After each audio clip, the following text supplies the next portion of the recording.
በአካለ ሥጋ ወደ መቃብር ወረደ፣ በአካለ ነፍስ ወደ ሲኦል ወረደ የምንለው መለኮት ነው። ከሥጋም ከነፍስም በተዋህዶ አልተለየም።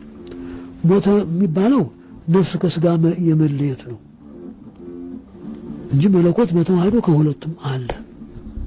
ምስጢራችንም ከዚህ ላይ ነው። መለኮት ከሥጋም ጋር ተዋህዷል፣ ከነፍስም ጋር ተዋህዷል። ነፍስና መለኮት በተዋህዶ ወደ ሲኦል ወርደው ምስጢርን ገለጡ። ለሞት ቁራኝነት አልተበገሩም ይላል።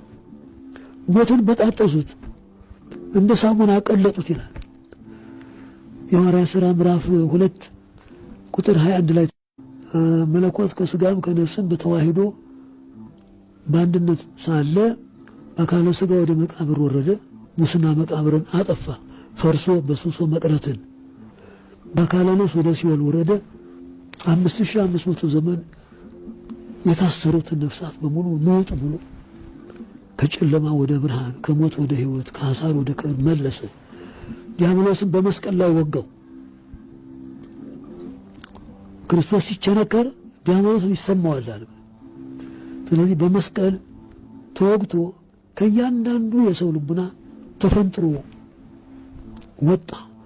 ያ ሰላም ለክሙ ብሎ በሲኦል ወርዶ በጨለማው ዓለም ቀኝ እጁን ሲያሳያቸው ቀኝ እጁን ማየት ጥምቀት ሆኗቸው